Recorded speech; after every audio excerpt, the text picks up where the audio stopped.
Well, good morning, and it is the 15th of July this year, 2022. My name is Uganda Semakola Ziksoka. Welcome to yet another very good Friday morning, and of course, to our Pan-African Friday. To all our viewers across the country, and of course, elsewhere, we thank you so much for choosing to be a part of us again, to the bigger family of the Pan-African movement. Many comrades there now watching in from across the continent, in Zambia, in Kenya, in Zimbabwe, in South Africa, in Namibia, in Botswana, in Angola, and of course elsewhere in West Africa. We thank you so much for choosing to be part of our Pan-African Friday morning. My name is Jagenda Semakola Zikusoka, live here in Kampala, Uganda, and it is just another very cool Friday morning. But I have no expertise on weather affairs, so I can't tell you whether it will shine today or it will rain today. Molin Kanyana is the expert at weather issues. So when she tells us this is what it's going to be like, the rest of us just listen to her and say, okay, here is where we go. With me in studios are the usual Pan-African panelists, and we'll start with Ndugu Mututa, the East African. Mututa is Uganda, Kenya. He's Ugandan, Kenyan, and I think Tanzanian, or even Zimbabwe, whatever. Karibu. Good morning to the viewers who are viewing us from Uganda and across the globe, and I welcome them back from the weekend. Okay, it's been another very eventful one. Ndugu Rugarama, Pan-African chairman of the Pan-African chapter, Uganda chapter. Karibu. Asante. Good morning to you, comrades, from wherever you're watching us from, and thank you for always finding time to watch us this very morning, every Friday of every week. Okay. Rachel, Karibu. Thank you so much.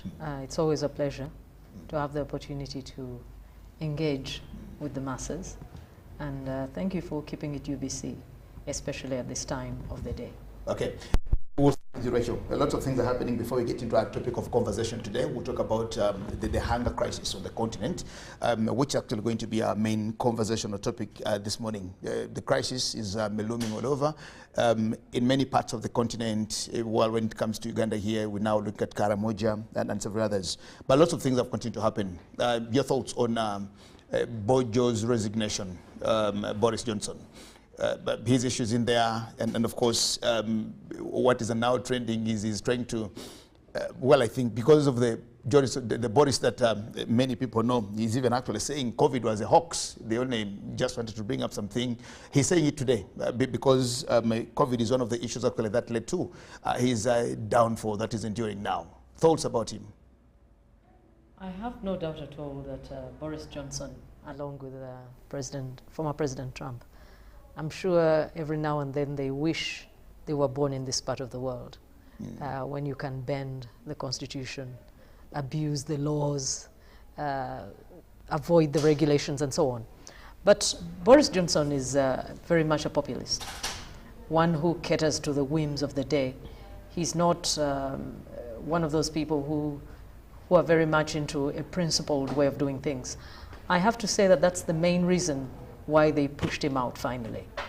The man had destroyed all integrity. There was no confidence that he could actually do a good job of keeping the British image what it should be. He's very much cut from the same cloth as Mr. Trump, and of course the Brazilian president, Bolsonaro or something like that. But the long and the short Bolsonaro of Brazil. These are people who say things because that is what the people want to hear. Deep down in their hearts, they know what should be, but they can't help themselves.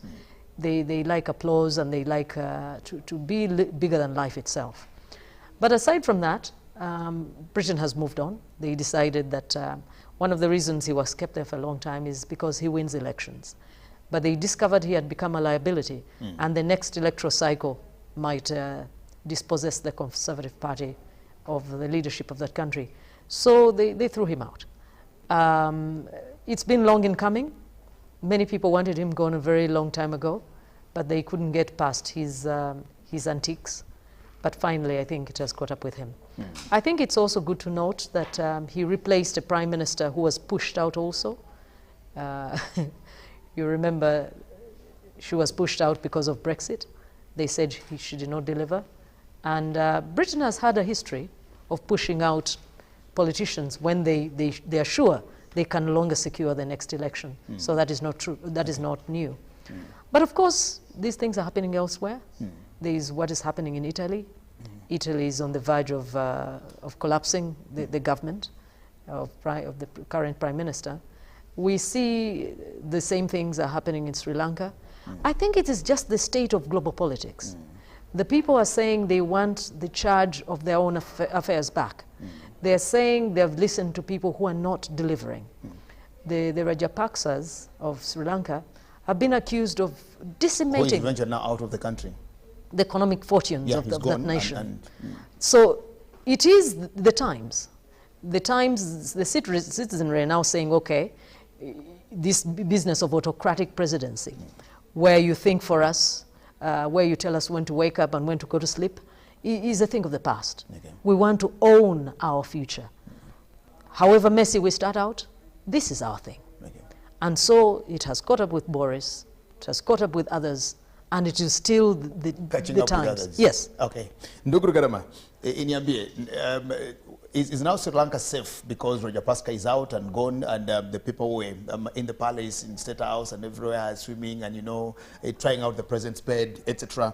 Do they now have a solution to the problem? Because Rajapaksa seemed to be the problem. Eventually, he's now out, gone, and do you think that now solves the issues? And of course, what lessons are there for us? These things are normally looked at as African things. Now, today, it's actually happening in Sri Lanka.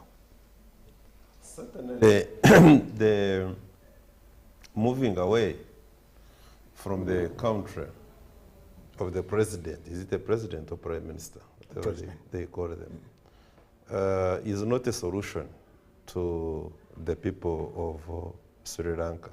It may be in the immediate, but because people are angry, or for that matter, a sizable percentage of people, they are hungry and angry. Certainly you will not have a hungry man not being angry.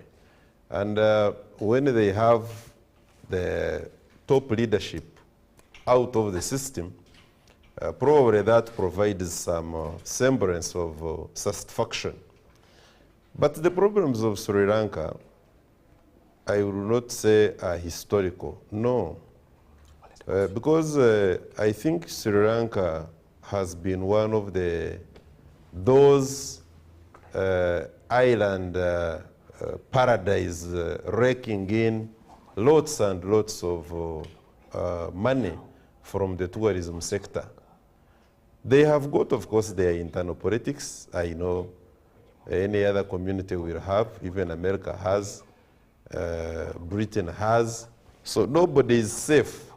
And some of them have got to do with the people themselves, because we do not have a uniform race, not the way, for instance, Cuba has done it, even when we know they come from different parts of the world, and they congregated in Cuba, and they formed one people, the Cubans.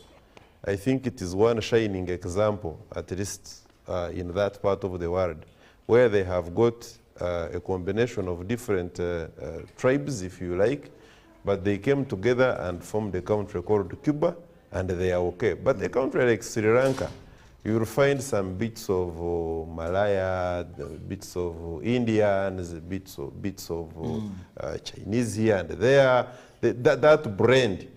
But we know historically that Sri Lanka has traded with India for a very long time. It is just in the recent past when they shifted allegiance and they started trading with China. But at the same time also, the top leadership, which has been at the helm for a number of years, has not given a good example as far as administration is concerned, because they have been accused of taking more than their share from the coffers of government. The events leading to the running away of the top leadership include things to do with heightened fuel prices, things to do with high prices of food, also the scarcity of the foreign exchange, high costs of doing business in the country, and all that, therefore, when it combined, it crystallized anger in the population, that they went onto the streets and they have done what they have done. The debt burden of Sri Lanka is way out of this world. The budget deficit, the trade balance of trade deficit, they are out of this world, to the extent that there is no meaningful body, be it World Bank, that in the circumstances in which now Sri Lanka is, that can honestly lend out money. Well, of course, since it is not our topic for today, I would have gone ahead to tell you that beyond that, there are certain things which are not easily seen, but beyond the mismanagement of governmental resources by the leadership, there are other things that move in rather subterranean of ways to influence certain things. By the time you see somebody get malnourished, and we are going into that, the hunger situation, there would have been some factors that would lead to somebody appearing the way he appears, as if he's suffering from one of the worst diseases. Now, Britain. I have always said, and I will continue to say, that some of these so-called democracies are just a big mockery. And when people like Boris Johnson, people like Trump, for instance, come up, they help us to expose these hyped democracies, when in actual sense they are just hollow. The truth of the matter is that because I have had this so-called set of the high values of the English people. Which values? These are the people who participated heavily in bringing the bigger part of Africa and the rest into direct colonialism, and they talk about values. Which values, when we know that they are part of the international gang that cooperate and influence the pharmaceutical industry, that is nothing but a business, a global business enterprise, not to. So all those things. So when we get to the politics of Britain exposing people like Boris Johnson exposing the politics of Britain to show you that, no, this is what we are, then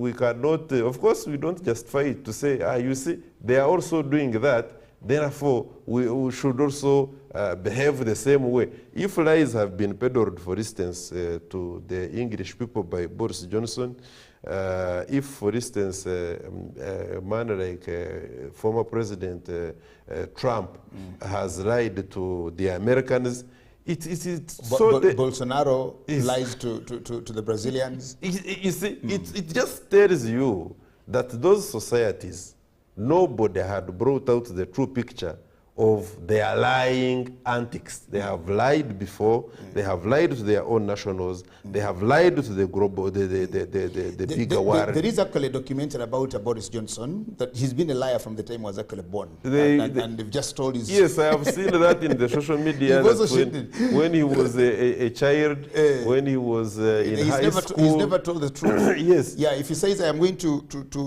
do this today, then he says, no, I didn't say it. He changes tomorrow and says. And in the majority of the cases, by the way, what happens is this, that leaders such as Boris Johnson, who comes out and does not want to be confined in quote unquote the values of the English people, to be confined there, he comes out and he becomes himself and he says, this is what my leadership is going to be, then you fall out. And this is what was happening with Trump.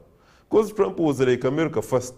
In that area, he said, no, I don't want this influence. We can withdraw from World Health Organization. He said, hey, wait a minute. Where is this man taking us? Where is our influence going to be felt? We have to do something about it. I'm even not surprised when I hear that actually he was rigged out.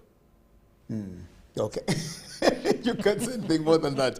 Well, just look at the few events that have happened and continue to happen. Boris Johnson bows out. And you see, the English say, well, they were surprised that even when he told them, well, his time has come and he's going to, he wasn't remorseful, he wasn't apologetic, he wasn't, he just did it like, stay with your thing if you want it.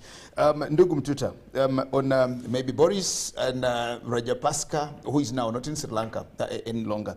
And we tend to want to be, I think, copycats of many things that keep happening. The other day somebody was saying, oh, okay, when Boris says, I am retiring or I am resigning, oh, can we have that in Africa? Can we have that in maybe in African governments or African cabinets, etc.? Then the other day, Rajapaksa says, 13th I'll be moving out. I'll also be going. Then, of course, we want to bring it back home here, domestically, into our municipality. That can we have these? And because to some people, it's whichever it happens. We do not want to learn lessons. You remember when we had Arab Spring, the uprisings in those countries. Then we now didn't know it was moving somewhere else, and it went and it went and it went, and it is where we are today.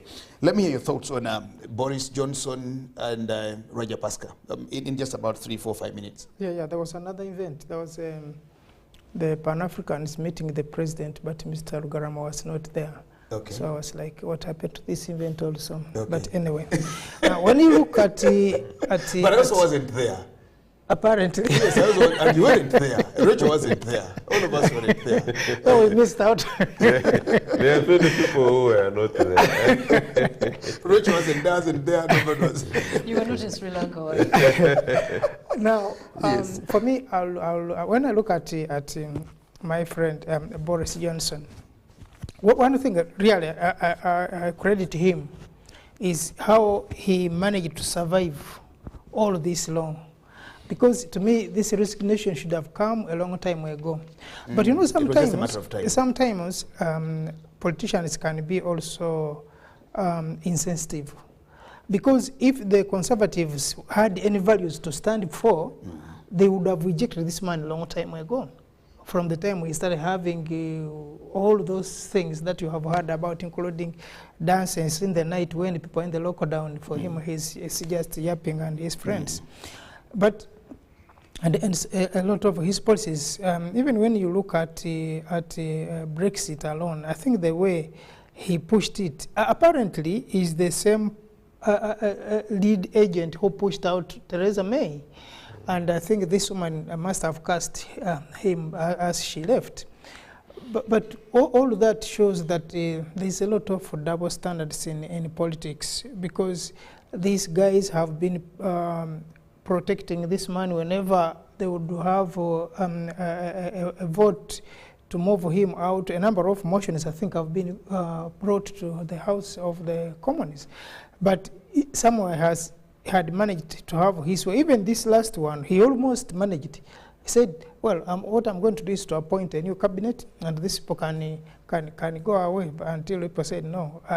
Even those he appointed, when they resigned, then I think he knew time had come, but it was overdue. So when you talk of values, I think let these values not only be on paper. I know the British are very particular when it comes to certain things, but on this one, I think they had a wrong person to be in the names of the Prime Minister. If they have had, of course, I know even others have been bad, but this one was definitely not the right person to be a Prime Minister, given his history from childhood.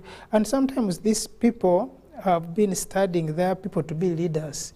They have that history from school, from I heard even his mother was also a very seasoned liar. Maybe that is how he picked it from there. But so you look at a person who definitely could not merit to be the Prime Minister. Yeah. He was a journalist at some point. I think that was his background training. But I'm told even his stories, he would concoct stories. And then among the concoctions... He had a lot of problems. He had a lot of problems in his newsroom. And yeah. Exactly. Yeah, so many things are happening to him. From one newsroom to another because of... So wherever he has been, there has been disaster. So there was no way it was a matter of time. Yeah, was going to be the Prime Minister of that country. And the way he managed, and of course, I don't know whether this is now the fake news which is coming about him saying COVID was fake, or he knew it was. But of course, in all this COVID thing, there's also the other issue of control. Who controls the world? Who controls the economy of the world? Who controls the politics of the world? It has been talked about a number of times. Also, many people think it is one of the conspiracy theories, but I think there is some truth somewhere in that. When you look at Sri Lanka, well, the departure of the president and the prime minister doesn't make any difference, because first of all, you are going to have a crisis to begin with. Who is going to guide the people? I know Parliament is going to say, let's sit down and have an interim leadership, but the interim leadership is going to have a lot of problems because the problems have already been created anyway. I saw yesterday people who are jumping in the swimming pool and enjoying the presidential suit, the bed, but I mean, it stops there. So I think you have to give it up to the army. The army is still saying we are sticking to the constitution. Up to now. Yeah, but now even the constitution is already having issues. But I think the most important thing is now to identify a leadership which is going to steer the country through this turbulence. And of course, to be able to do that, maybe one will have either to have Parliament to come up with leadership or suspend Parliament, which means you also have abrogated the Constitution, so that you have a clear way of managing that country. And of course, there are other many countries. But when you look at the problems of Sri Lanka, if we didn't have COVID, I think this leadership will still be there. But also some of the policies, taking some of the radical policies can also be a problem. When you look at the president, there were a number of policies that he was pushing, but definitely they were not going to be very effective in the short run. But I'm sure if it were not of COVID, this man could still be a president in that country.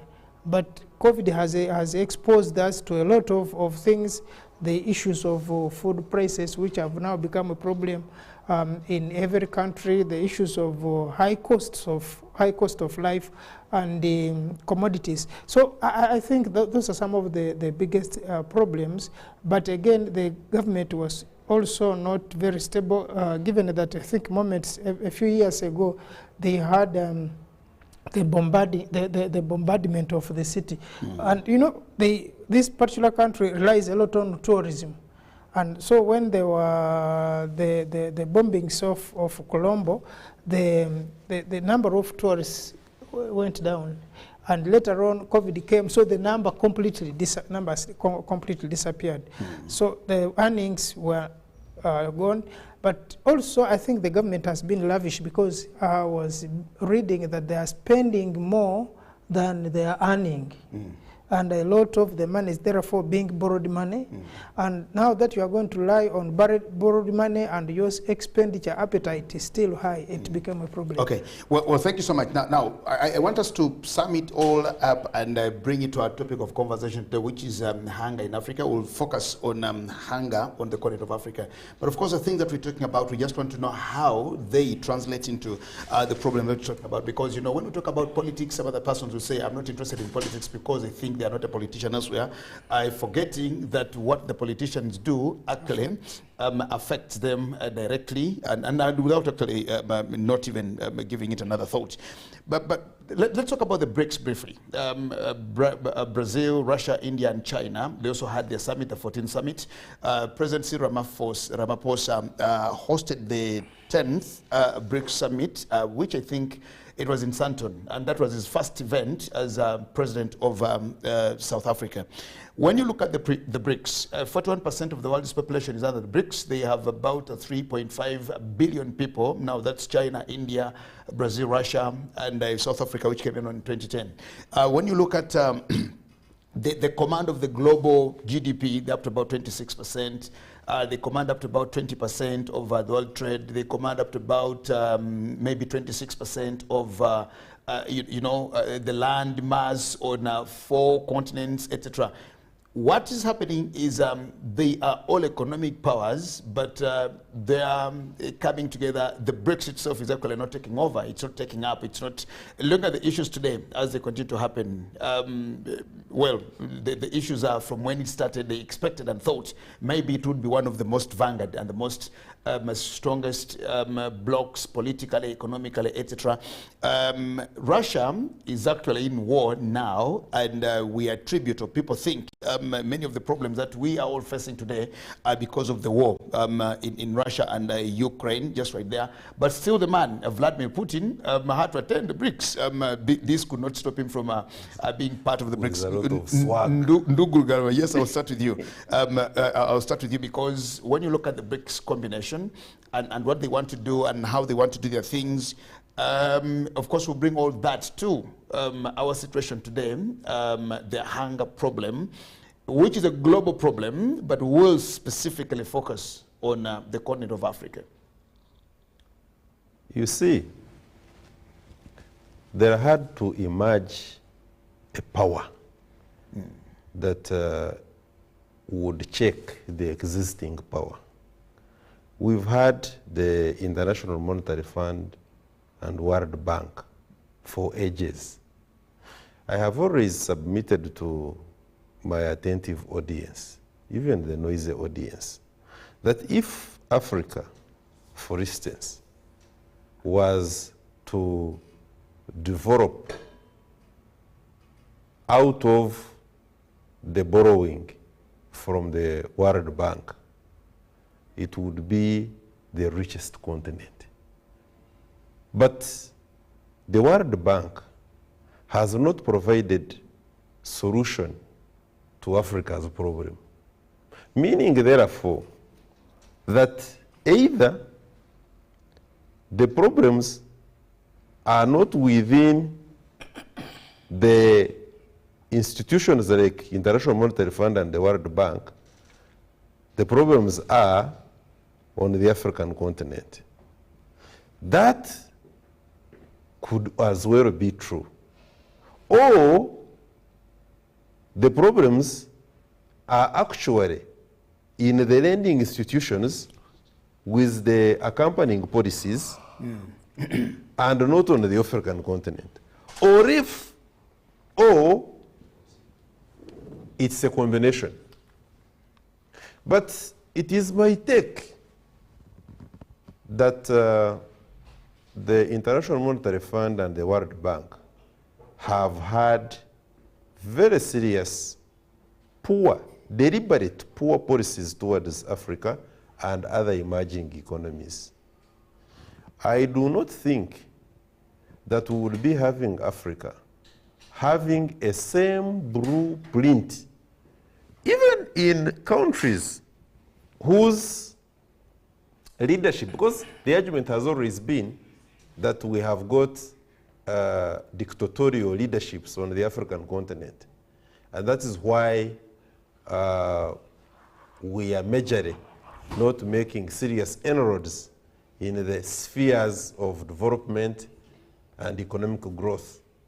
Now, if that is the case, we've had countries like Botswana, and I want to believe they have had, or at least we are told, that they have had very clean political leadership.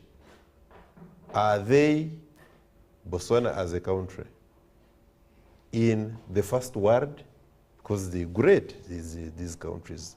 We are blessed that we have got institutions which grade our development levels, that we are in the first world, the second world, third world, and God knows we could even be having the fourth world. Now, when you consistently experience a global power that some of the emerging powers do not feel comfortable with, gradually there will always be a desire to create parallel leadership. Now, and I want to believe that when you look at the Asian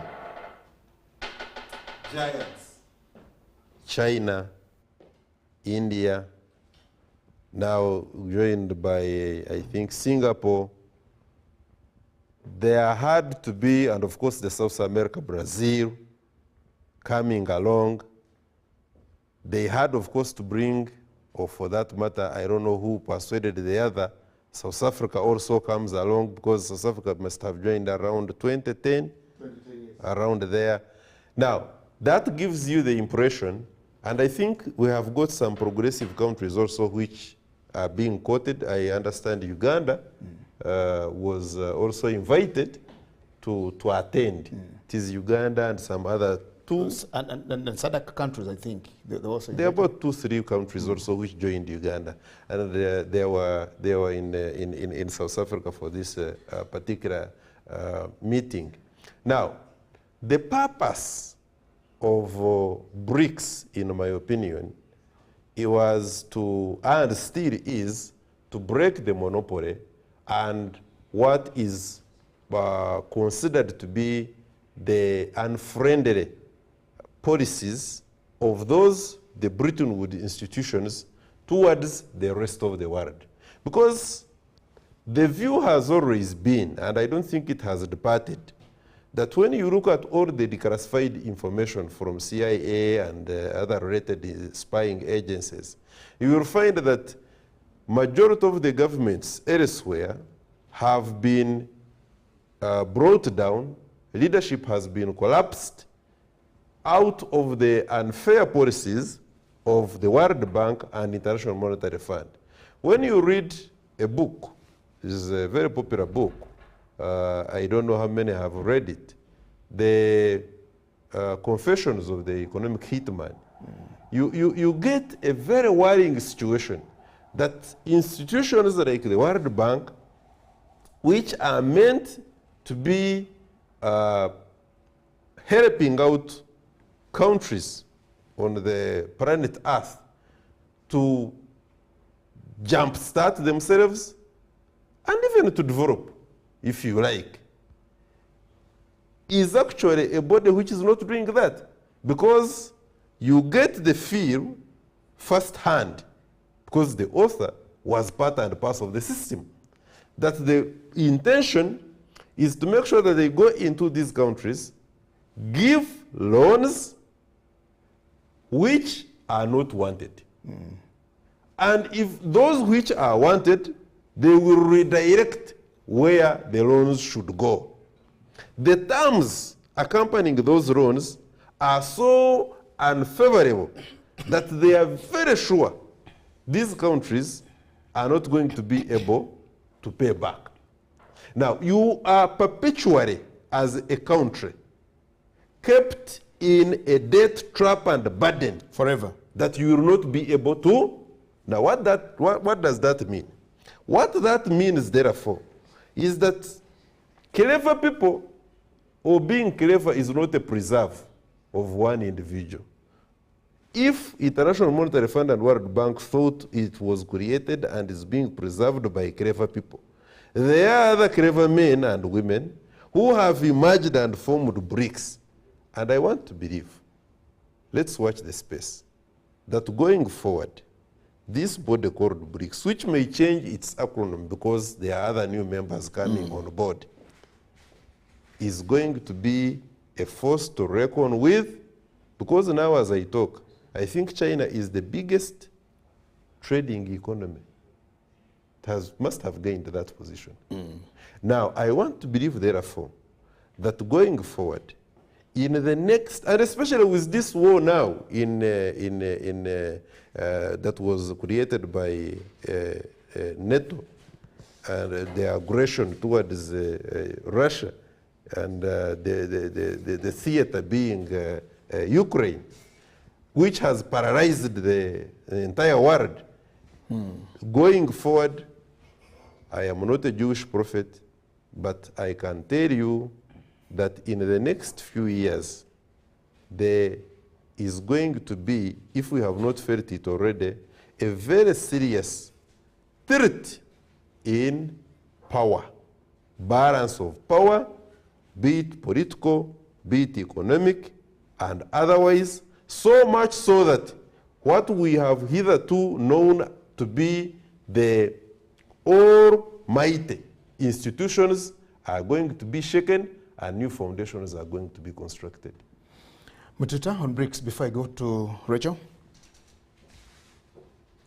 Well, a number of things are going to happen, like I was saying, especially in the advent or aftermath of the current situation, the current crisis of the COVID, but also the war, or wars, because I'm sure other wars are likely are going to be up.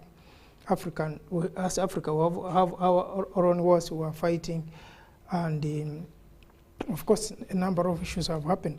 Much as I think for Africa, if it were not of this current crisis in the food and the commodity crisis, I think COVID would have survived. The effect was not as much as we had the lockdowns here and there, but it wasn't as much as we saw what happened in Italy, in the US and the UKs. But now the issue of commodity prices. But even with the commodity prices, I think we also need to look at the opportunities that exist within there.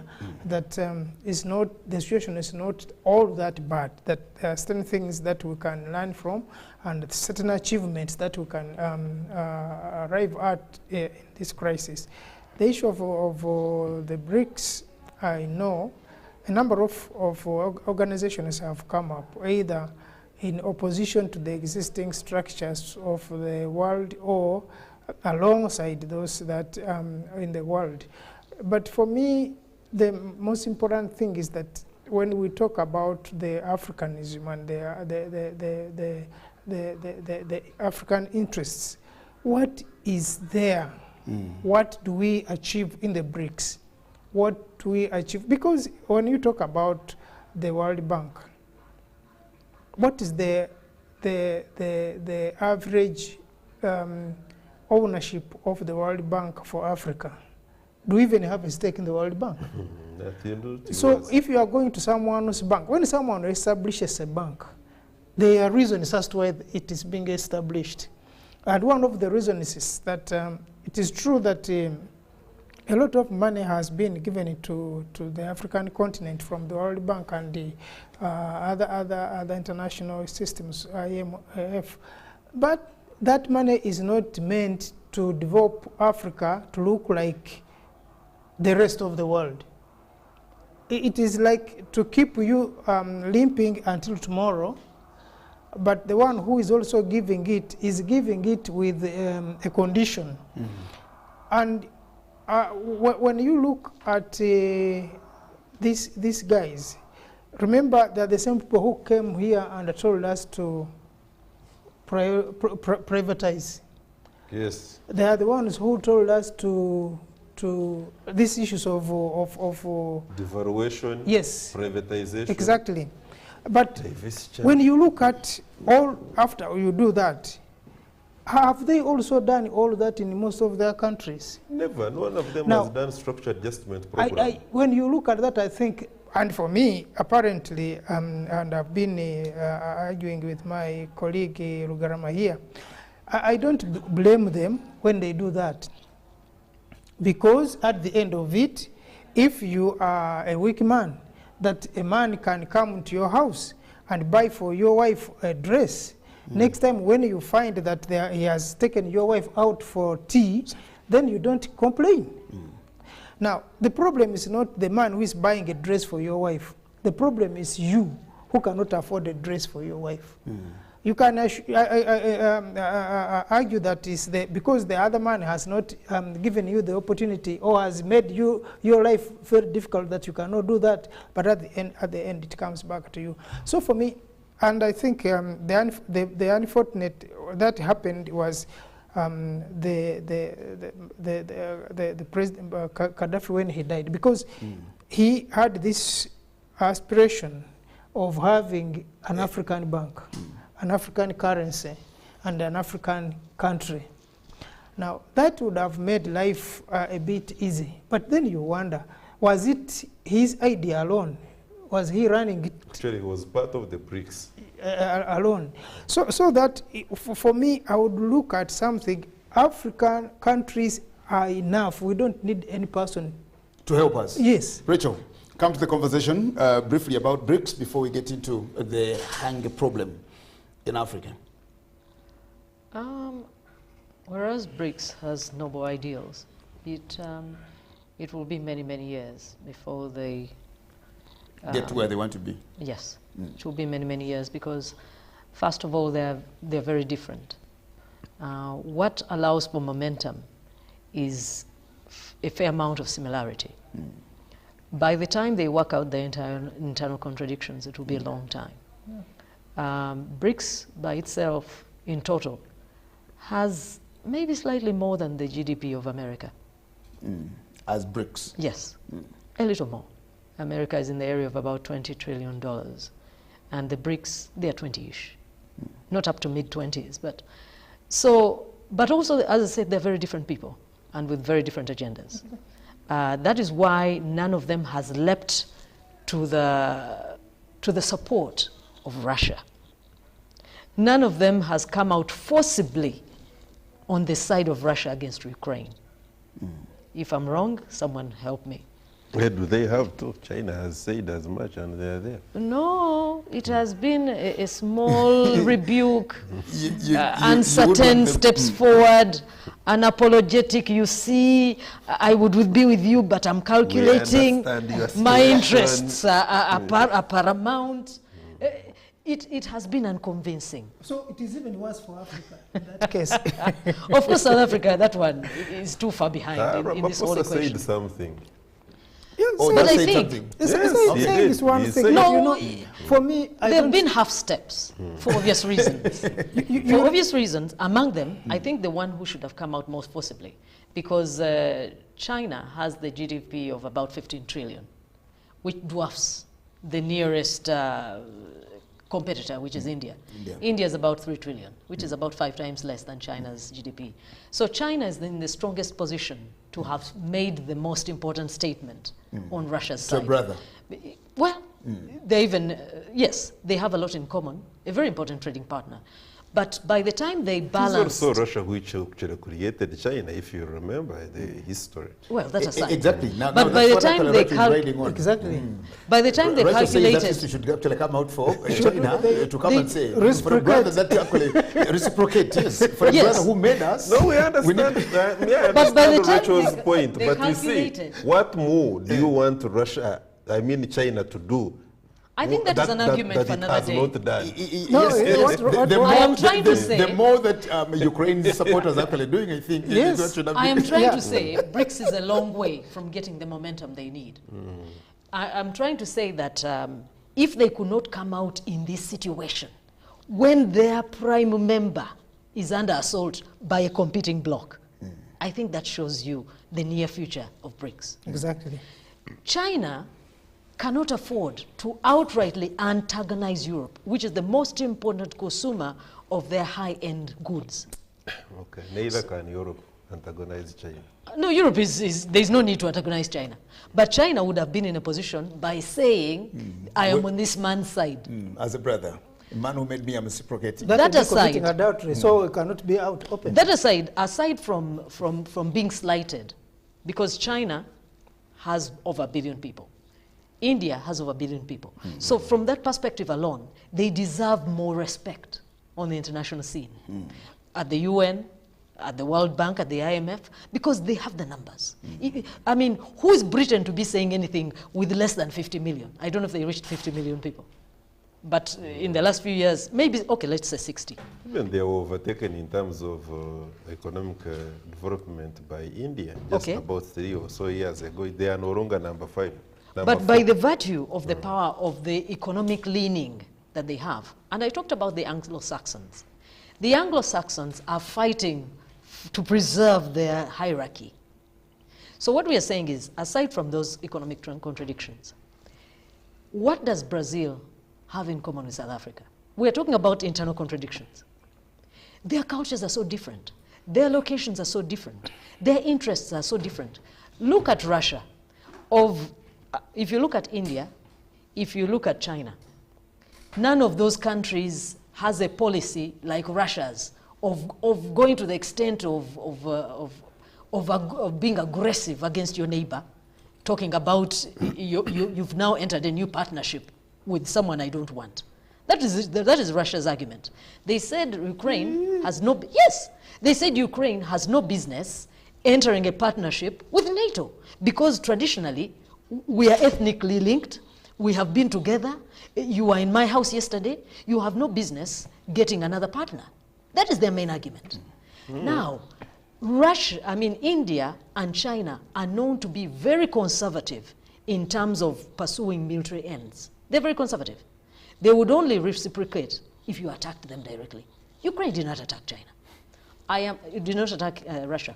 What I am saying is that BRICS, they are so different that they can't. What brings them together is feeling slighted. Let alone Africa, South Africa. Feeling slighted that they're not getting the honor they require. Which honor you have to aggressively get.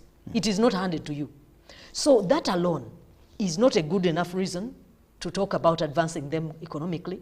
It is not a good enough reason to talk about strategic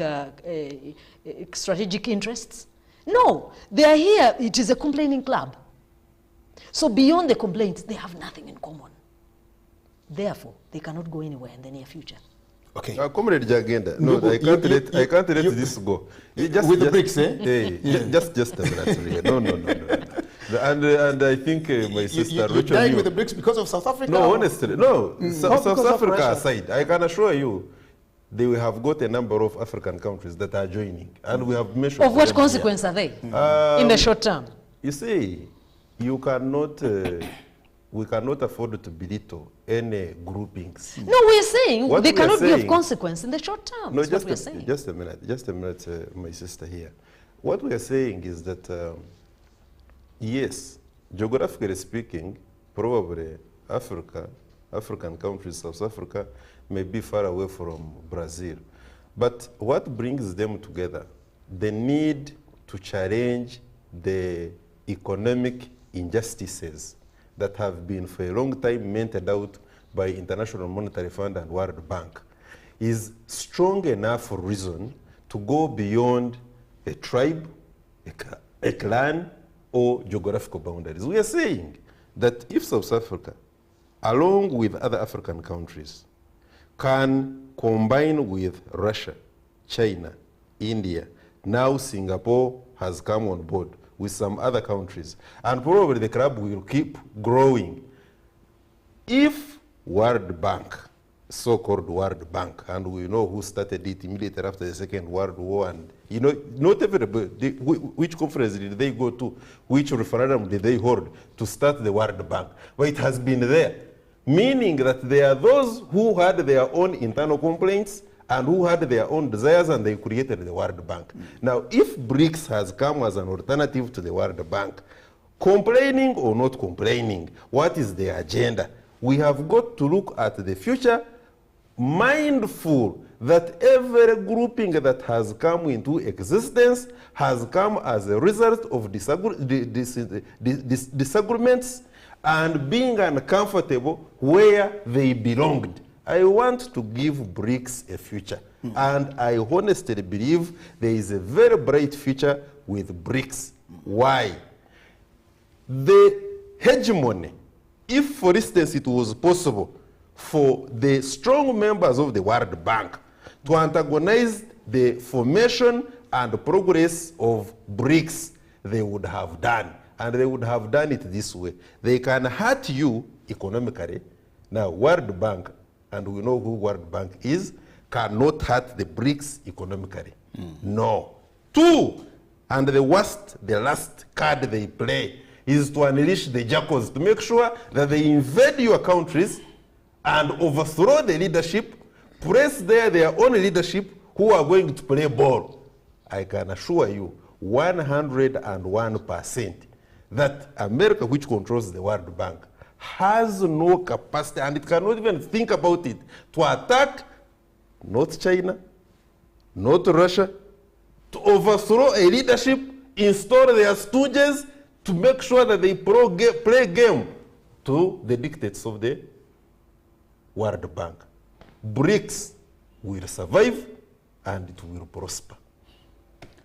Okay, we'll just take a break, very short break. It's 10 o'clock, and when we return from the break, we use all these issues to compound them and, of course, answer a very big concern that we are looking at today, the hunger crisis on the continent of Africa. Pan-African Friday, we'll take a break and return.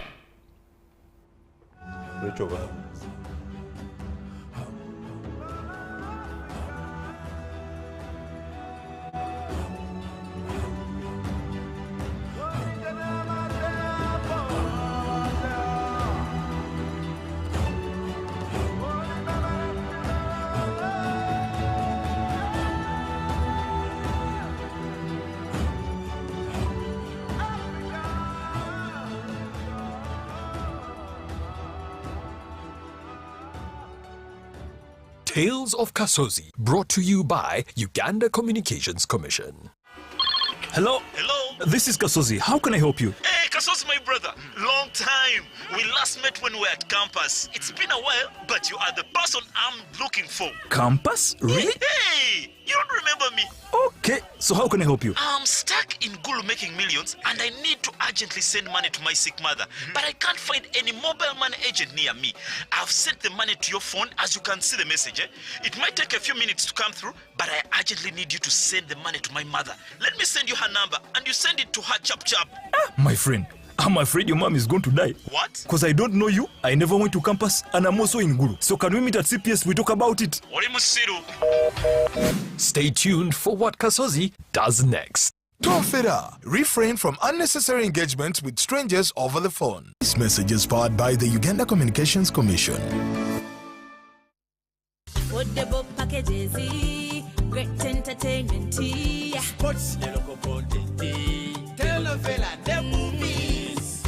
There is something for everybody. Everybody. Go TV, this is where our best stories live. Get the best entertainment for any budget. With GoTV, you will have great entertainment for as little as 13,000 Ugandan shillings per month. GoTV, great stories, Zidiwano. GoTV Uganda, love it.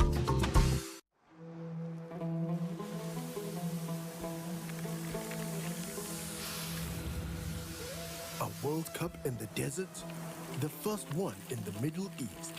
The first to be held at the end of the year? That's crazy.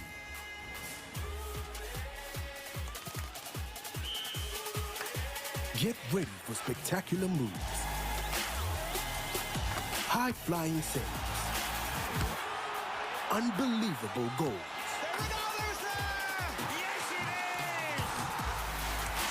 out-of-this-world celebrations. Would you believe it?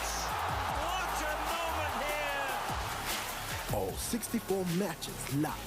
That's over 5,000 action-packed minutes of the FIFA 2022 World Cup Qatar. Now that's crazy. Catch all the action only on SuperSport, your world of champions. On Go TV. Love it. Every waking day is a reminder just how beautiful this, our land, truly is.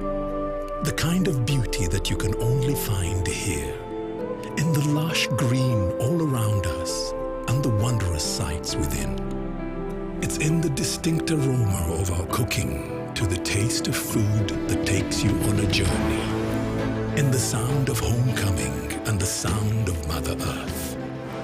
In the magnificence we find on our travels and the exciting moments we experience. Ours is the kind of beauty that comes in all things big and small. All we have to do is awaken our senses and truly enjoy what's uniquely ours. Explore Uganda, the pearl of Africa.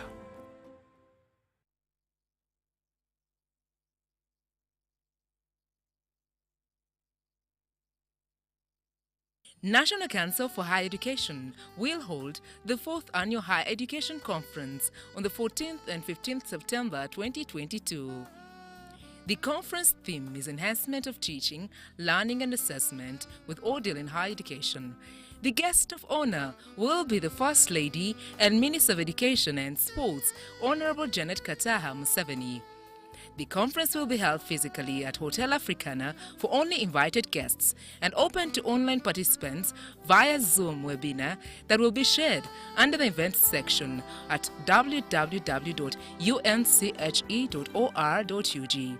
The keynote speakers are Ezra Nazim, Senior Fellow of Higher Education Academy UK, Professor Henk Gerald Sola, a Dutch organizational theorist and Emeritus Professor of Business, Engineering and ICT at Groningen University, the Netherlands. The National Council for Higher Education is receiving papers from researchers and scholars for publication in the Uganda Higher Education Review, Journal of National Council for Higher Education. For more details, send inquiries to cmuhumuza@unche.or.ug, info@unche.or.ug, or call 0783 04 0024 or 0704 80 0926 plus 256 39 32 62 140/4.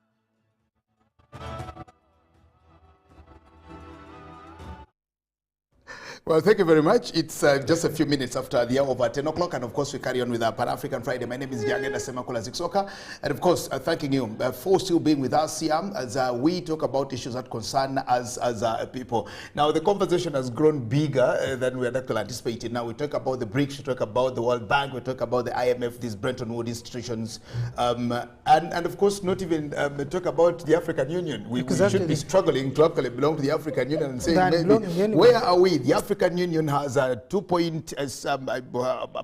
billion people, so with about 1-point-something billion people. 1-point-something billion people, 54 countries, and we would talk about all this space. We're now struggling with the BRICS, elsewhere. The hunger problem, and of course we take this back now beyond Uganda. You will notice that countries like Mali have actually had strife, civil wars, etc., and of course it's a problem in there. The other day we saw President Macky Sall of Senegal, and of course also going to reach out to Putin. The issues that we're seeing today are attributed to that war that we possibly thought would take a few days, a few weeks, and it's starting forever, and who knows when it will end. We started, I think it started, when it started in February, the prices of fuel in this country were at about, I think, 4,000. We are skyrocketing. We are into almost 6,500. We do not know what it will be in September, in October, in November, in December, because we don't have a timeline of when this will actually end. We are just endured 2 years of lockdowns upon lockdowns because of the COVID pandemic, with so many things, of course, disorganized in there. And here's where we are now, the BRICS. We look at all these formations. How do they even help us to actually get there? Because at the end of the day, people are hungry, people are dying of hunger, and of course, for us to do anything, sustainability needs to be with, of course, the food systems. I'll start with you on this particular one, Ndugu Mutucha. The hunger crisis on the continent, and whether these formations, BRICS, World Bank, etc., can actually help us achieve that or solve the problem.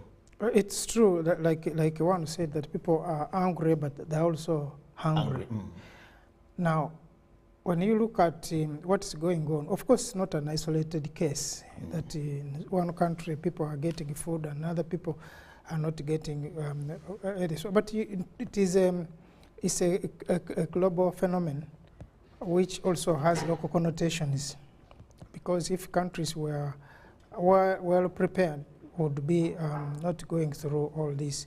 But still I can confirm that despite all what is happening, still Africa, we are still a bit, compared to the rest, I think we're just a bit, although not doing very well. A bit is because countries where we have food like Uganda, we are still okay. If the food in the shops is hard, still can get food at home, but also having issues of the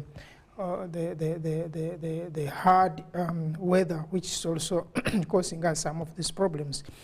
But when you look at a number of countries in Africa, partly we are suffering because of the policing regimes, bad policies. Otherwise, if we had enough in production in terms of food and in the processing our own food and storing it, I think it would be a bit safer. Because at the end of it all, fuel can go up and everything can go up, but food should be available. You can still walk, but get home and eat. And you still can be at home, not go to anywhere because you are not able to travel, but you can have food to eat. Now, if there is no food, then that becomes a different story. In Africa, according to the latest data, about 20 million people are at the threat of starvation.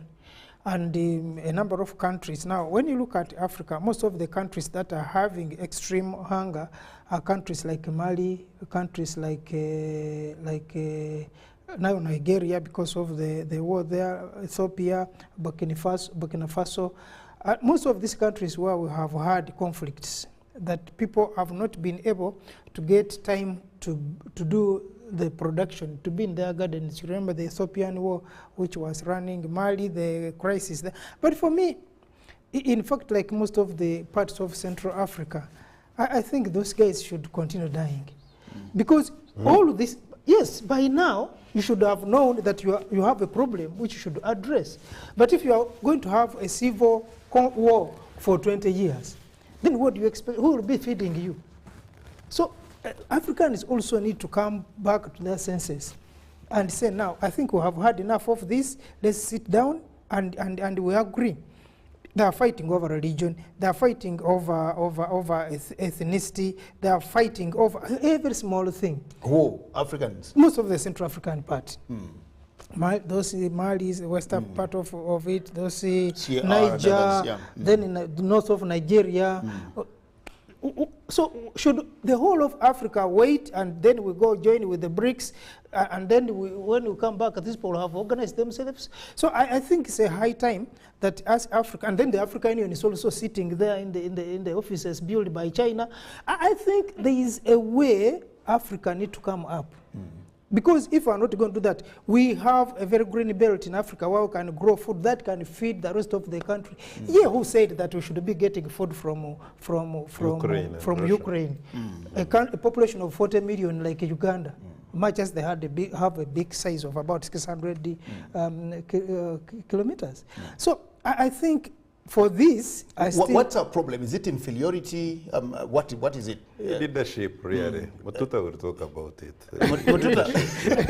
It's leadership. Generally speaking, it's leadership coupled with good international interference, deliberate international interference, but also our own internal Exactly, because it is our own weaknesses. Me, I would not prefer, blame someone for coming to tell us, do this and do this, do this. Because if we are still stupid, ourselves, we are not able to connect with one another and sit down and say, let's do like this. If we produce more food here, it is going to help us. And for the next years, 2,000 years ago, we heard of people who read the Bible that Joseph had to sit down with the Pharaoh and say, we have to produce enough food for the next 7 years.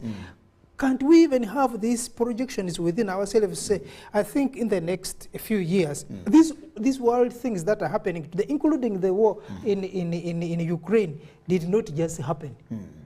At least people knew something was going to happen.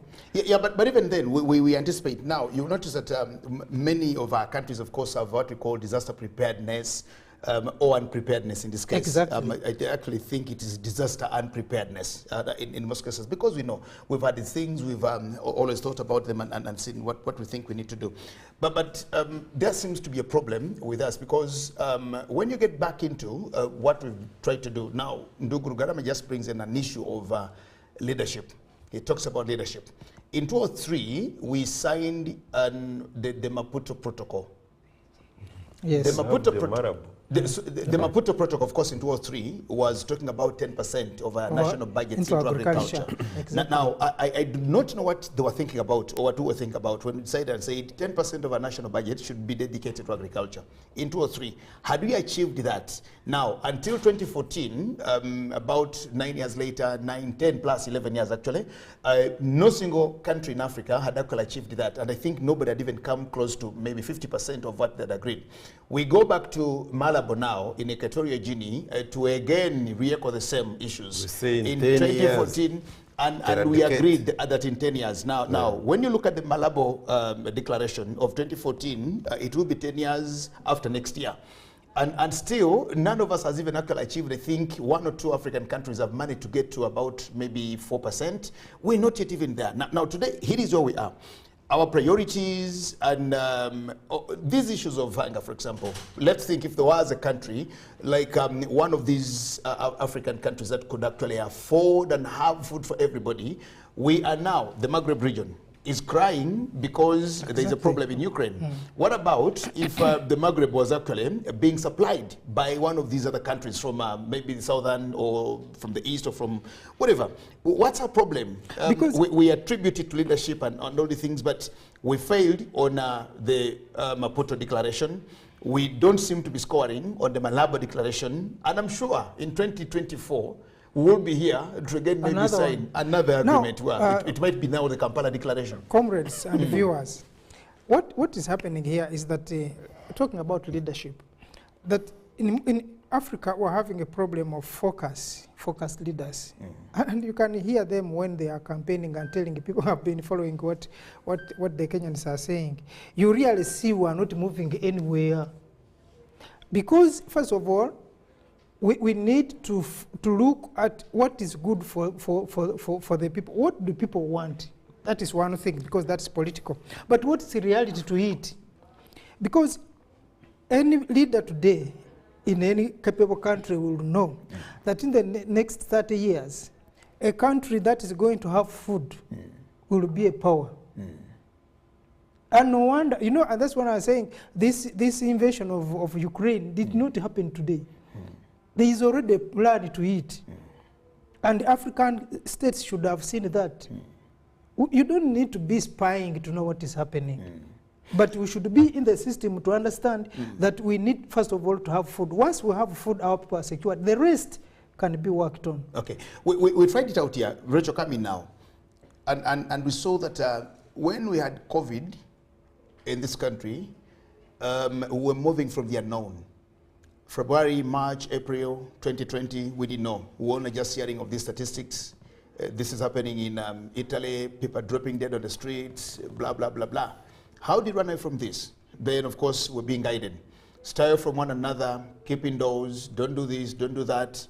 But above all, we need to have food with us. Exactly. Now, even when we decided that we will disengage everybody from schools, from works, from everywhere, we at least maintain and say the food markets will be working, because we knew our only way to survive. And we actually attribute much of our survival during that period to the lot of food that we had in the country. And the prices even went down. And the prices even went down. And you know, now we're struggling all the other things, but at least there was a lot of food, to the point that we even actually had to ask vendors to give the food on credit. They will pay when they get back to working and doing all the things too. And we noticed and discovered, what about if we didn't have food at that time? Exactly. And we were supposed to stay indoors? Even without contracting COVID-19, even without having a single COVID case, I think we'd die en masse because of hunger, etc. What needs to be done? And of course, it is where we are. We are in 2023, 2022, and hunger is a problem to us, you know, with the good weather, the good soils, and all the things, with technology. I think to answer that question, one has to first visit the reasons behind these food crises. Among them, I hate to remind Ndugu Rugarama, but his friends at BRICS have not helped us. You've gone back to the BRICS. No wonder Rugarama told you something about the BRICS. No, they have not helped us. As NATO members, NATO members helped us. No. You're saying the white man is bad. But the BRICS people are not also not helping. And Mtuta says none of them is supposed to help us. No, okay. NATO is not supposed to help us. BRICS is not supposed to help us. Let me put it another way. One of the reasons for our fix is conflict. Conflict is one of the reasons it dislocates communities. And I hate to also point out that East Africa, the East African region, the greater, not just Kenya, Uganda, and so on, is the most food distressed in the entire world. That is a very stark reminder of where we are. There is acute food stress in Somalia, in northern Kenya, in parts of Malawi, in parts of Uganda at this time, as far away as South Sudan, Ethiopia. Many of those populations, they tell us about 7.2 million in this East Africa are on the verge of starvation. Not a food crisis, not in a, because they have various terms, but these people are not just having 1 meal a day. These ones are on the verge of death. No meal at all? Yes, in this greater area. Then when you talk about people who are malnourished, on the African continent, Africa by itself is the second most malnourished continent after Asia. Because of conflict, because of weak investment in food chains, in food production, because of very high population growth, which has fragmented our land, which has also made committed many of us to very serious poverty levels. But poverty by itself is also a factor. These factors, among being some of the most important, have exposed our communities to a disproportionate amount of hunger. The fact that also the international community, which has been mitigating our crises for a long time, is also not in a position to provide the kind of support because of COVID and their distresses economically, so they cannot raise the kind of money they raised before in Western capitals. And they're also preoccupied with other matters. And the conflicts are many. So communities which received interventions in the past, in Somaliland, in Ethiopia, in South Sudan, are not receiving the same support. So the fact that we have all but subletted our responsibility to actually cater to the food needs of our people, relying disproportionately on the WFPs of this world and other UN agencies, has also put us in an untenable place. So Africa doesn't just have internal contradictions. It also has lent itself to international dynamics that are not healthy. You are talking about the Malabo Declaration. The fact that there is no government that has made meaningful strides in bridging the gap between production and supply shows you where our leaders are. Ndugu Garama speaks many times about the leadership deficit. It's real. In places like Malawi, they suffered a devastating floods not long ago. And therefore, they also have scarcity. In Mozambique, there were floods. They're also challenged. Southern Africa is only second to East Africa when it comes to the food deficit, followed, of course, by West Africa. But the fact that these communities are far apart and we have the same challenges, it shows that the African continent is totally out of step with our own needs. So going forward, these governments that have refused to do the basics concerning their own people need to revisit their policies. I was hearing the other day, the Kenyan minister who is in charge of agriculture, and they were saying that they have really let their people down and that they will really re-engage and reinvest. There was a Pan-African sister here not long ago, and she was talking about that. Kenya has reneged on its responsibilities to provide that kind of support. But it is also true in Malawi, it is true in Zanzibar, it is true in Zimbabwe, it is true in Zambia. There is something very wrong with the approach to food on this continent. Yeah. How long would the white man be the one to flag our gaps? Really? There is something very wrong, Mr. Jagenda. And we need to do something about it rather urgently. Sure, I agree. Thank you. Of course, the problem is bigger than what we think. We have it in the country, in Karamoja, and like you said, it's not just a Ugandan problem. It's a global problem, but of course, to us as Africans, we want to see, we want to know. We normally talk about Uganda being the food basket, the global food basket, the food hub, the food basket, and all the things. And you wonder, where are we? Because we would now be the Ukraine of the Maghreb. Would be the Ukraine of the East African region, would be the Ukraine of the Southern African, we would be known for that, and everybody would be saying, okay, let's make sure that we protect Uganda as much as we can, because that's a food hub for us. That's where everything comes, that's where the food comes to us, so we need to be there. A lot of land, a lot of all the things, but yet again, also starving. And very poor investment. Nduguru Garama. The BRICS have not helped us, nature has not helped us, and the African Union is not even helping us. And Russia is not helping. Of course, BRICS and everybody is not helping, and even the AU is not helping. See, some of these topics, like this one we are currently handling, they get some of us very emotional. And you wonder as to whether, I was watching, I usually don't watch so many of these films, but I think this was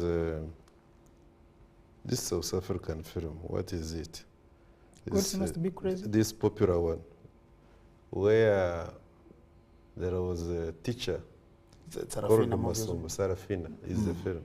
There's a teacher called Masombuka, teaching history during that apartheid time. And when she's teaching, she suspects that, as usual, the white man was moving around, spying, because they had gotten intelligence that she was teaching revolutionary history. And then she said, history is very beautiful. Sometimes it makes you want to cry. When you listen to and see some of these things, you really feel there is something terribly wrong. And apart from getting some of these platforms, like this one, which we don't take for granted, we must thank the UBC management for it and the government of Uganda. For us to be chosen to come and air our views from here, probably somebody, somewhere, in a place of influence will change one or two things. Let me start off like this. Africa has got almost 69% of her land being arable, that we can comfortably grow all types of food we want to grow without even using fertilizers. That's one. Very, very, very important. We have got the freshest of the waters, not salty, freshest of the waters than any continent that you can think about. It is here. We have got all seasons that we can grow food all year round. And any food for that matter.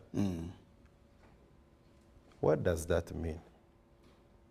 That we should not only be food sufficient as a country, we also must master the cooperative advantage over any other continent in as far as food is concerned. We don't need Ukraine. We don't need Russia to give us anything, not even a loaf of bread. True. We should be instead giving them food, and processed, by the way, able to produce. They should be at our mercy. They should be saying every quality food, every fresh food, we should be having serious centers whereby we know that in the East African region, either the planes are taking off from Jomo Kenyatta International Airport onto food-poor America, food-poor China. You see? Food-poor Russia, the BRICS.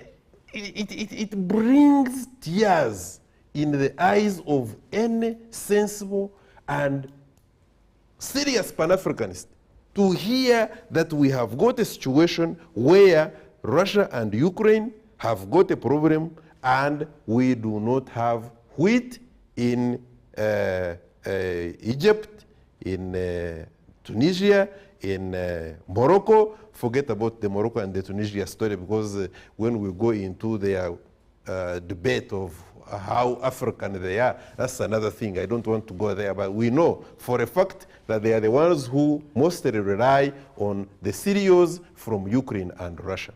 Yeah, that, I thought I would start from there. Now, let's come back home here. Karamoja region, historically speaking, we know that it has had a long history of neglect. We actually, even when Uganda was declared a protectorate, I think Karamoja region was kind of neglected and left out. It was not until... Because nobody wanted it anyway. Exactly. It was not until around 1954, is it 56? Around there, that we got the first British commissioner, was it a British commissioner? Yes. Yeah. To go to Karamoja as a region. There used to be a popular, quote unquote, the word popular, saying that we shall not wait for Karamoja to develop. Karamoja to develop. Okay, to put on and now, that was part of the goal. So, so that, therefore, that meant that Karamoja was in its own place, and the rest of the country was developing. Now, I want to say about three things there. One is about movement, the ability to move commodities, and that includes food. There is no reason as to why we should be having Karamoja starving when we have got plenty. I know how much, for instance, cassava, potatoes, and matoke, including milk, is now in the whole of Western Uganda. We actually have wastage. Exactly, throwing so it. We are the government, and this comes to leadership on Comrade Jagenda that I was talking about. There is no reason as to why we should be having a Ministry of Disaster Preparedness, and that is the office of the Prime Minister. They used to have my friend, Honorable Muse Peru, ferrying food into Karamoja as a consequence. It should be as a, and you see the kind of food they are saying, it is even not ours. I don't know, maybe they are getting it from part of what is coming from outside. But if there was a system, if there was a system of moving food from Western Uganda into other parts, which are, yes, exactly, the issue of food scarcity, hunger, starvation would not be arising. That's one. Two, we have got a serious problem of policy, formulation and implementation. There is no way, you see, we must give credit where it is due. There was a time when, for instance, it was a bylaw that every home had to have where to hang plates, pit latrine, and cereal. This is where to keep. They would even come and inspect the granaries. How much merit do you have? How many sacks of sorghum? How many sacks of soybean? How many sacks of groundnuts? How many sacks of millet? And do you have a banana plantation? if not a banana plantation, what about cassava? There used to be cassava, for instance, in eastern parts of Uganda, exactly, which would even take 3 years in the ground. Where are those seeds? And who is tracking the seeds to make sure that they are evenly multiplied and evenly spread throughout the country to preserve food? If somebody is not doing it... The people in Teso, in Teso region, Yes. Teso area, knew how to even preserve cassava. There is a food called amuke kamage themselves. Yes, that they even would after harvesting it. Exactly, they would harvest these potatoes, cut it, dry it, and put it in the granaries. That technology. Exactly, to wait for those bad days. Without even putting preservatives, No, as we without put them preservatives. chemicals which go a wrong way to harm our body and develop cancer. It was very natural Now, and organic. this is, I go back to what I told you. Some people occupying ministries, including technical staff, but I think this is a political decision. Some people should be resigned. If you are magnanimous enough, you should take a decision and you resign. Where? You are in Ministry of Agriculture. Go home. Where were You are you in before Ministry of you came? Agriculture. Were you born And there? your policies, if you have not developed any policy, or those you have found there are not working, you're experiencing a situation where people are going hungry, and either you have said nothing or you have said what you have said and it has not been implemented, resign and the media covers you. Be on record. Our rich people are building hotels, they're building hostels, they're I building... was coming to that. Okay. That in the Prime Minister's office, I do not have any specific one, but we have heard that some people have been arrested there. And I want to believe those who have not been arrested actually are the ones who probably should be arrested. That people are putting up hostels, they are benefiting from expanded budgets in the Prime Minister's office, where the aid, the money, the foodstuffs do not actually reach the people. We have got a situation whereby, particularly Karamoja, because I thought I would talk about Karamoja here, because it is right in our country. We have had the First Lady as the Minister of Karamoja, and I think the President was sending a message. That if you think Karamoja is maybe a useless ministry, let me even send my wife there for you to see. I want to submit that the time the First Lady spent as the Minister of Karamoja, we should not be having a discussion about people dying of starvation, they are near death or they have died, because I have been listening to figures that in districts like Nepak or Moor, where have you, they are registering numbers ranging between 350 to 600 deaths. But the Minister of Disaster comes from Karamoja, apparently. There you go. No. The Minister of Karamoja? The Minister of State Minister. Oh, yes, that should be Karamoja. Now, you see, this State is Minister for Karamoja? Yes, the Minister for Disaster. The one who replaced Muse Chweru. Disaster. Yes. Okay, the Minister for Karamoja is yes, no, state, we are talking from state Lamburi. now. Yes. From Lamburi. And the state for Karamoja is also from Bududa. Yes. I think. There's another one. Okay. There must be 3. But let me conclude. Let me conclude here. They are very quickly. Let me go through the state of hunger on the African continent. And my sister Rachel here did justice to majority of these things. But we have had a situation where, for instance, the bigger parts, which are nomadic in nature, in Kenya, the entire Somalia, what they call the Somali, the Djibouti, the Southern Sudan and Sudan itself, They parts hate of you DRC. for calling them Southern Sudan. Oh, there you go. It is South Sudan. Oh, South Sudan. Yeah, when you call them Southern Wonderful. Sudan. I don't know what difference it makes there. I will come. Southern is part of the Greater Sudan. Okay. So South Sudan is independent. You go to West Africa, where you experience the Boko Haram and the spillovers, parts of Cameroon, Malawi, Central African there, parts of DRC. People, actually, the figures I was checking, we are in 130, 130 who are actually hungry. Then there are those who are starving. Then they are, you see, they are grades, and those computations, of course, can be subjected to critical analysis. But the truth of the matter is that we have also got international specialized agencies like World Food Program. Those ones are there.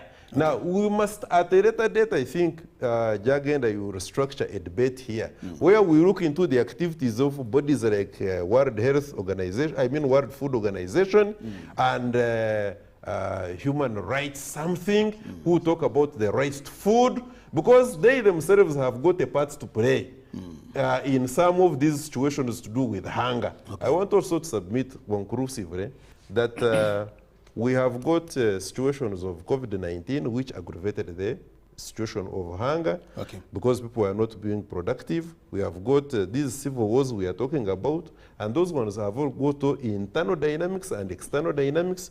We have got issues to do with food chain processes, because we have got a situation whereby the food, by the time it is grown up to when it is consumed, we have got a lot of wastages in there. We have got poor storage methods, and that is why we're experiencing the kind of hunger we're experiencing. The good news is that African Union recently, when we were celebrating the African Union, they have now structured, and they have, apart from these Marable declarations that we were talking about and what have you, they have now put in place a directorate which will strictly be concerned with food.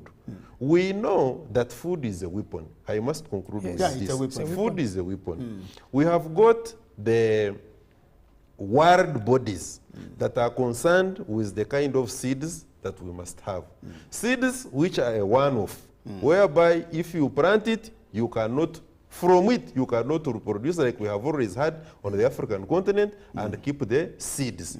They want to make sure that they give us seeds, the Monsantos. They give us seeds which we buy from them and we plant. These things to do with drought. We can never stop eating. Yes. And we can never stop desiring food. The moment we are captured at the point of seeds, which the Monsantos are doing, going through our parliamentarians on the African continent, the moment we keep sending our children to go to these international universities, and we bring them to come and head our specialized units in agriculture, we are running a risk if we do not support the efforts of the African Union, and also see critically that in the African Union, the people who are there are Pan-African in nature and look up to the needs of the African man to make sure that the seed is protected, the soils are protected, to make sure that they are not infected with unnecessary and chemicals, fertilizers. It will be a problem and a tall order for us to make sure that we are food secure. Thank you very much. You want to say something here? Hello, moderator. Thank you so much for the show. I am Willis Birinjiro from Chisoro District. The hunger food scarcity in Africa is caused by us having the weakness in our minds that we cannot produce enough food without the help of the government. I beg your pardon, we the individuals have this in mind that we can't produce enough without the government, and the solution to that is we need to sensitize our people the benefits of agriculture, because some see it as dirty work. When you talk about agriculture, it is dirty work, and maybe for those that never went to school. I am happy the government has introduced a parish development model. More emphasis should be put in agriculture sector, that every region grows food crop, especially in semi-arid areas like Karamoja, and practice irrigation. My name is Addison Ruakaizi from Isinjiro. Thank you so much, Addison from Isinjiro. Somebody here says, hello UBC Uganda. My name is John from Goma in the DRC. I am very happy to watch UBC from here, and it is the Pan-African program. We are all Africans, and we are one people. Hunger and food scarcity in Africa is taking a very big price on us as Africans. Now, this man he's a brother from Goma in the DRC. Karibu, we thank you so much. He's following the conversation. Thank you so much, African brother from Goma. Good morning. I am Webisa Isma, watching from Kama Town Council. To fight against hunger and food scarcity in Africa, We need to grow more food, and we need to open up food stores. This man is from Sironko, okay? Thank you. The town council is called Kama in Sironko. Okay, another one here says, there's one here who was actually reminding, interesting program. The region that the gentleman in a purple suit is referring to is actually called Sahel.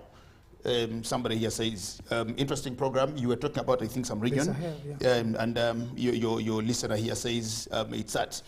Comrade Rugarama, the war in Ukraine is a Putin diversion. Ukraine, Kiev is older than Russia. You can't blame it on NATO. In fact, Russia just broke away a Kievian Russia. It was a province. How long has the BRICS been in existence? BRICS, to me, is a non-entity. Thank you for talking about the food in Karamoja. And your friend here is called Mafabi. That is David or good? No, he's just Mafabi. Okay, yeah, yes, Mafabi. Okay, He's just given me one name and says he's actually Mafabi. and that's what he actually has to say about that. Mr. Presenter, to me, the Karamoja problem can be solved by irrigation. I am Jonathan Oluka. Okay, Jonathan Oluka could be from Teso somewhere. Thank you, Ndugu Oluka. Now, somebody here is also saying something about the same, and we just hope to hear from you. But of course, these are just the concerns of the people who are watching and following the program, talking about the food crisis on the continent. We have about 10 minutes to actually end this conversation. But you see, one thing that we also need to understand, look at a region, Uganda's region, for example, the Karamoja region. Now, you've talked about Karamoja, and of course, the old saying of we shall not wait for Karamoja to develop. But you notice that Karamoja, as a region in Uganda, is exactly almost the same size with Belgium, a country. We have about 1.23 million Ugandans in Karamoja. Belgium has got about 11 million people. But just look at, and I'm looking at that leverage of the geographical space, the area. That Karamoja by itself, if you cut Karamoja out of Uganda, you would have a Belgium. Of its own. Yes, you would have a Belgium of its own somewhere. And here is where we are. It just baffles what needs to be done. And you know, when you talk about the minister for Karamoja coming from the area, you want to indict her as though she's even supposed to do much beyond what can happen. But let's just conclude it as we also get a few responses here and there. Rachel, no, Ndugu Mututa here. Let's try to sum this up and be here. Be out of here in the next few minutes. Garama was bringing a dimension which is very important when it comes to food. That food has been and is going to be weaponized even beyond what it is today. That when you talk about food, you also need to look at the geopolitical dynamics. That you today are talking about food, but someone somewhere is planning that you should not have that food, because if you are going to have that food, his control over you is going to be curtailed. And that's why they say in an African setting that you cannot be a man in a home and you are giving directions to a woman and children if you cannot provide for them what to eat. So that is what is happening. Now, you look at what is happening in Africa today, the same people who don't want Africans, of course, appreciatively so, that Africans ourselves were not doing much, but there's also someone who is also planning that we don't do much. He's talking about seeds. Now, you look at if Africa is going to produce enough food, it means that that food is going to be sold in the global market. And that is going to get money to Africa, but it's also going to come with the position to be able to discuss, to take decisions because you want that food. That's why some countries have been in the past until COVID, up to today anyway, subsidizing their farmers, their companies so much that they can produce still at the lowest so that they can maintain the market. Okay. Now, Africa, if we don't look at that, we have a problem. They are sending all the types of chemicals here. that you are using them to spray on your food and your land, and the terrible fertilizers that your land is going. As we speak now, you can now not sell your honey in most of the European markets and American markets because the chemicals you are using spraying on some of your crops are dangerous, and the poison has been found in the honey. And when we had a problem with aflatoxins with Kenya, Ugandan legislators, Ugandan civil societies, and Ugandan politicians, policymakers, and they were saying, but why do you even take our, as if it was good for us to consume the aflatoxin? Yes, exactly. And they're saying, but it's okay for us. Now, when Kenya says you have aflatoxins, to us we are saying, but why should you even take it to Kenya? Why don't we consume our own aflatoxins? So let's stay with our poison. But Kenya's levels of aflatoxins is higher than ours. Ours is less than 10%. So that aside, also note that we actually don't need you carry on. I will have my. So you find that we are poison. Yesterday I was talking with some colleague from the Chamber of Commerce about Uganda trading with the rest of the world. He said, you know what? We was taking these shea nut seeds from northern Uganda to go and be tested so that we can have to supply. He said, no, but when they tested, they found their gunpowder. Now, how did the gunpowder end up in the seeds? So some of the other chemicals they are using us, they are selling to us. Some of the guns they are selling to us are poisonous. That in the next 20 years, when the rest of the people are producing enough food for us, our food will not be produced because our land will have died, our crops will have died. Now that they have taken over the seeds, but so like he put it, when we need politicians who become legislators and finally become ministers and leaders, we also need the people who are informed. Because how can you have a ministry and the head of the ministry doesn't? Yesterday I was listening to a debate in Kenya.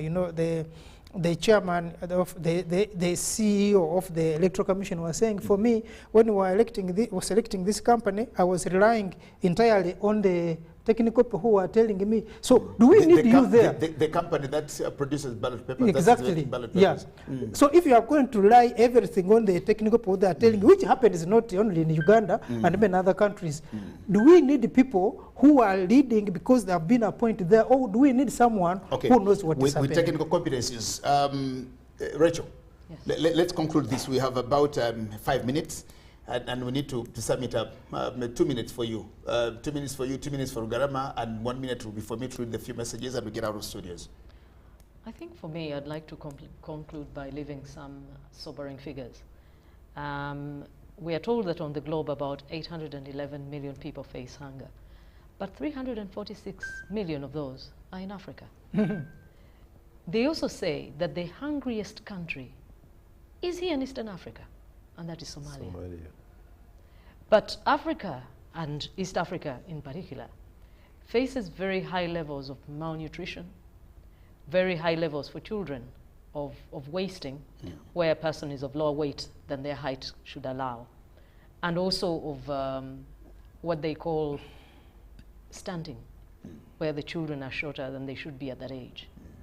So these figures indicate that Africa is disproportionately exposed to hunger because of a number of issues that we have talked about. I said before that it's the second most malnourished continent of all. But the dynamics that perpetuate hunger are still very much with us. One we have not talked about extensively is climate change, and drought in particular. Karamoja is where it is because it has suffered drought for a while now, and of course insecurity. We said drought, insecurity, displacement of communities, and of course now land grabbing. Land grabbing displaces farmers of their lands. And we talked about high population growth that causes the fragmentation of land. We talked about weak investment, and of course poverty, which was exacerbated by COVID, where incomes fell even further. And we talk about, of course, international dislocations, such as the influence of Ukraine and Russia. But if we don't take these matters or these concerns to heart, and especially translate them into investment, neglecting the very recommendations that have been made by AU repeatedly and other governmental bodies, and some others non-governmental, then really there is no way forward. The solutions are known. Why we would invest on things that cannot cure us of hunger is anyone's guess. Why do we as Africans continue to do the very same things that cause us to become a laughingstock of the world? Okay. Thank you. Nduguru Garama. Yeah, I would want just to go through the way forward really, and very quickly. In 2 minutes. Yeah, surely. Let me just start with this, because it came from one of our viewers, and I respect that brother of mine. My views about Ukraine and Russia are known, and any sincere person who is an everyday student of global politics will tell you that the aggression in Ukraine is just machinations of NATO. And Russia had to do what it is doing. You don't have to agree with me. And to just add Yes. this, if your viewer there, Mafabi, could read a book called Manufacturing Consent by Noam Chomsky, I think it will also help him. He himself is a product of, he studied from Russia. He's a respected. Mafabi. Yes. Then he knows what he's talking about. Are you talking about Mafabi or Noam Chomsky? No, Mafabi studied from Russia. You know him? Yeah, I know him. So we he know one another. Then he knows what he's saying. I have not said he doesn't know. I have already said, exactly. yes, I have not said he doesn't know. I'm already saying that he's knowledgeable enough, yes, but he should be honest enough also to know that Russia had to do what it is doing in Ukraine, and that the aggressor is none other than NATO. That aside, I've finished that. Yes. Now, I don't want to go into it anymore. But you know Mafabi. Yeah, sure, I do. But what is important as far as our topic today is concerned is that Uganda, for instance, is not supposed to be experiencing any hunger in any part, in any corner of Uganda. All we need to work on are two things. One, let's improve on the transportation mechanisms. Most importantly also, let's work on policy formulation and implementation, because I honestly believe that if we did scientific improvement in the Karamoja region, especially with irrigation and better farming methods, the issue, and also stop these conflicts, because they can be stopped, the issue of hunger should not be in Karamoja. Okay, finally, my name is Nyende Andrew from Namutumba, but I am in Gitare, Kisii, Kenya right now. He's in Kenya, watching from Kisii. The problem of Africa is the planning authorities, they stay in cities and plan for people in the villages, not considering other things like climate, weather, etc., the out of seedlings during dry seasons, etc. I thank you very much, Ndugu Nyende, in Kisii. Hello Pan-Africanists, this is Sunday from Nigeria, living in Uganda, always following, and I am disappointed. Africa still lives without Asians or Europe. We can't survive. It's a pity. I am disappointed that we still think we can't survive without Asia. Good morning, and thank you so much for the management of UBC and all the partners for today's discussion. My name is Honorable Okumu David from Nwoya District Local Government. Hunger issues in Uganda, more specifically in Karamoja, is associated with poor policies in the Ministry of Agriculture for failing on the promotion of irrigation system in Karamoja, having known that the climate problems in Karamoja. In fact, the first minister to resign is the minister in charge of Karamoja. One factor that will totally end food problems in Karamoja is the empowerment of irrigation and the promotion of agriculture. And the promotion of agriculture, and the state should build stores in Karamoja and encourage food keeping as a mechanism for future solution of food scarcity, transportation. Food in Karamoja will never be solved. And thank you so much. I forgot my country, Uganda. So that's another one. I am just concluding this. Thank you, and no good there. Panelists, panelists on the Pan-African Friday, Africa can cohesively do better in terms of development without the aid from World Bank, IMF, and otherwise, the white man's aid to Africa is aimed at devastating African development, but we as Africans are the richest on the globe, if we only knew that. That's what somebody says. My name is Stella. I mentioned the Sahel. Kindly, as experts, apart from getting our facts right, of course you have done, and thanks for this.